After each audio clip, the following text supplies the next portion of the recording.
mean, he said throughout his life how much he loved performing, and how he, you know, his whole raison d'etre was to be a performer, to do a good show. You know, I've got lots of quotes where he said, you know, all I want to do is to do a good show. That is what I'm there to do. And like you say, there were people in the black community who accused him of selling out, you know, which is, I mean, ridiculous. And there's the famous Billie Holiday saying where she said, of course Pop's toms, but he toms from the heart. And I think that's the thing about it, everything about his music. It came from the heart. You know, every piece he did, every time he sang, played, from the early days right up until the very last time he ever sang a note, it was always from the heart. And I think that's why people are passionate still about his music around the world. And you've only got to put on a Louis Armstrong record of any vintage almost, and people hear the love in his voice, and they hear this fantastic thing that he spreads when he performs. I mean, I think it's unique. They hear the value in what he does as a musician. You know, and you know, he values his art, and he values his craft. You know, I mean, you would agree with that, wouldn't you? Oh, completely. I mean, he was, you know, the clowning never got in the way of the music. Right. I mean, that was the thing. I mean, he was always... There's wonderful film footage from 1933 when he's filmed in Copenhagen. And he's clowning, but my God, he's playing some great music. You can be happy when you're playing. It doesn't have to be... I mean, there are some people who think, and there have been over the years, that jazz is very serious. And he was serious about his music, but he was... I think it's that old thing about, you know, there's nothing that spreads happiness around the world like music. You know, all the cliches about the universal language. He is proof of that. You know, when he went to Africa in the 1950s and 60s, and people just, wherever he was, people understood the language. I think it's good when people have upliftment that way. You know, it's the best. And like Louis Armstrong, he definitely epitomized that. You know, great musician. There's a Facebook group for Louis that's now, it's just about to go through the 400,000 likes. And all these people around the world are on this, you know, who love Louis Armstrong. And there's one guy who regularly, you know, you put up a post of him playing somewhere, and this guy's from Tehran. And he always puts up a post that basically says, you know, Louis Armstrong is the greatest source of happiness in the world. And, you know, we all have a view of, you know, as soon as the news comes on and people talk about Tehran, it's like, whoa, this is not... But this is a guy who lives in Tehran. I mean, he's just an ordinary guy who's like the rest of us, just having a life. And Louis Armstrong has touched his heart. Do you think that Louis Armstrong, once he became a superstar, did he become something else? Did he become like a superstar in that respect, or was he just another guy on the street who played the music and wanted to play? Did anything change? Because you know that happens a lot with stars today, and as soon as they become extremely successful, then they don't answer the phone, they don't talk to certain people, they kind of act a different way in society. Was that the case with Louis Armstrong? I think he always had his feet on the ground. I'm sure. I mean, he was skillful in that he made sure he had a good manager. You know, Joe Glazer, who managed him for most of the successful career. Joe did the bad stuff, and no matter anybody who's in a position of that Louis became, there's going to be some bad stuff to deal with on occasions, and somebody has to deal with the bad stuff.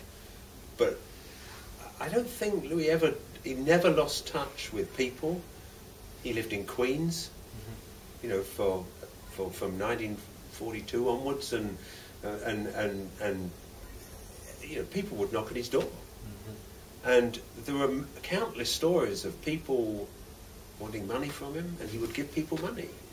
I don't think he was a fool, but I think he was always a generous person. He always would help people when he could. I think he was loyal. Velma Middleton, who sang with him for years and years and years. And I think this is one of the best stories that says so much about him.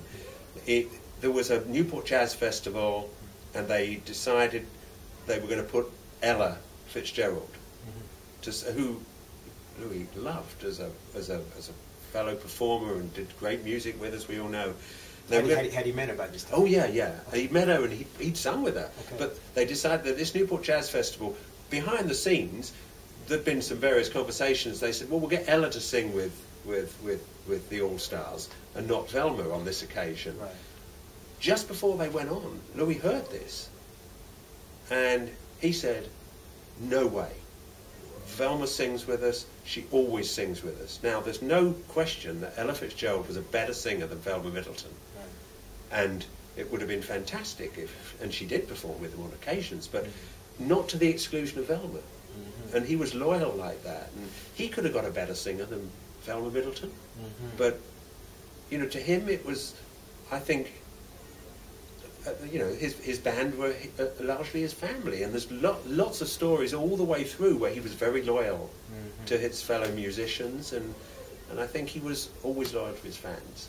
That's really interesting because, you know, I just don't know. Sometimes I don't know whether Louis Armstrong was in control of his career, in control of who's playing with him, in control of those aspects around being a band leader.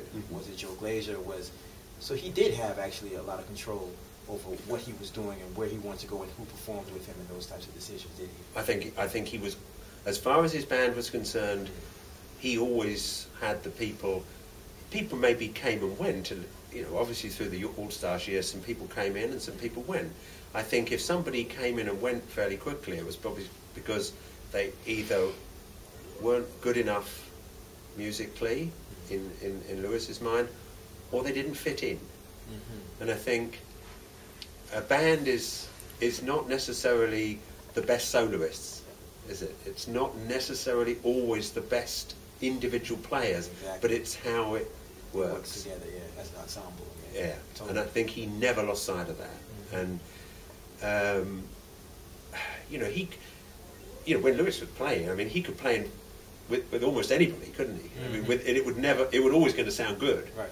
But he was comfortable. I think he was comfortable being on the road with certain guys, and you know, some of those guys were with him for years and years and years. But I think probably the famous, best known person who stuck with him for a while, but it never really lasted, was Earl Hines. I mean, a brilliant pianist, but that wasn't the best chemistry in the world. And it's probably because Earl saw himself as probably a leader. And there's no doubt in my mind that Louis always knew he was the leader. This is my band. Right. Well, he's a trumpet player. Exactly. What better criteria could you have? Yeah. Okay. What do you think? I'm kind of jumping all over the place with questions, but this is really so interesting. I'm getting to kind of tap into one of my heroes, you know. But what do you think the proudest moment Louis Armstrong would have had within his career? There's so many stories about it. Gosh, yeah, that's. I would think one of them was probably playing Lewisham Stadium with the Philharmonic Orchestra and Leonard Bernstein when he did St. Louis Blues, the Concerto Grosso. Right. I mean, that for a guy who came out of New Orleans, who played cornet on a coal cart, had been in a waif's home and done all he'd done, here he is playing with the New York Philharmonic Orchestra, St. Louis Blues. It must have been, I mean, when you see the footage of him doing that, when he comes back because he wants to have another go, it's almost like, I don't want this to stop. Yeah. Let's give it another one. That must have been one of the proudest moments. And I suspect also was when he actually went back to New Orleans for the first time in 1931. He arrived back in New Orleans, putting to one side that there was still the issues of segregation, and he was playing for segregated audiences.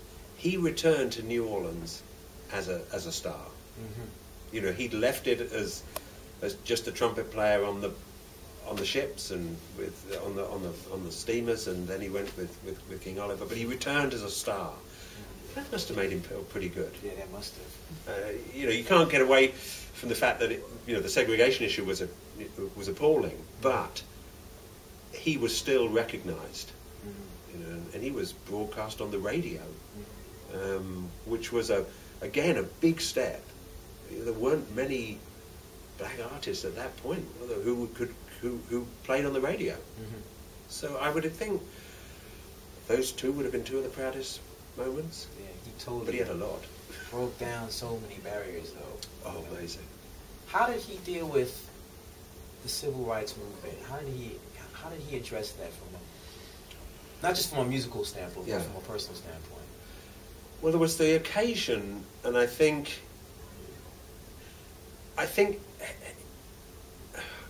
I'd love to have asked him this question. I'd have loved to have said, what did you do? Why did you deal with it in... My perception is he dealt with it in the way of, if I'm out there playing as a black artist who is travelling the world, being seen by millions of people around the world, that in itself does more to break down the barriers than me parading with a sign saying, segregation is wrong. But there was that occasion when he was interviewed in, I think it was somewhere like North Dakota, by a local newspaper, and it was to do with the segregation in Little Rock, Arkansas, where there was a girl who had tried to go to school, and she was banned from going to school. She should have been allowed, but there was still this terrible attitude. And he gave an interview in North Dakota in which he attacked Eisenhower for not pushing through integrated schools and so on. And it was front page news, because here's Louis Armstrong, who'd never publicly spoken out and had been accused by a lot of people in the black community of selling out. But here he spoke out, and I think that one occasion probably did a huge amount, because nobody expected it. Right. And he, as I say, I think he felt that the best thing he could ever do was to break down the barriers through his art. And logically speaking, coming from that era, that time, it's like trying to fight an army of negative energy by yourself. If you're playing music, then you have a chance. If you come out there with a gun trying to shoot at people, you don't have a chance at all. Or even if you wrote stuff down or whatever, it's not as powerful, is it? And it's so easy for us now to look back and say, well, people should have done this, or they should. But they were dealing with the environment, the world in which they'd been born into. Totally. And it's impossible to, you go back further into the whole slavery, because he'd heard from his grandmother she had been born into slavery and what it was like, and we can't logically think about it now, because we live in such a different world. Yeah, we're just spectators almost. Yeah, that's a good way of putting it. Yeah, and I think he did more for breaking down barriers through his music and travelling the world and people seeing an integrated band. Yeah, that was a big thing. Yeah. That was a big old thing.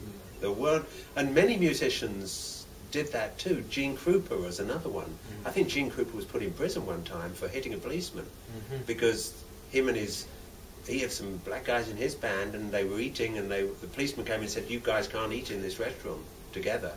So he hit the policeman. and I think there was a lot of musicians, of black or white, who did so much to help racial tolerance. And I think Louis should be right up there with the best of them. Amazing. Yeah, I agree. Cool. I agree totally.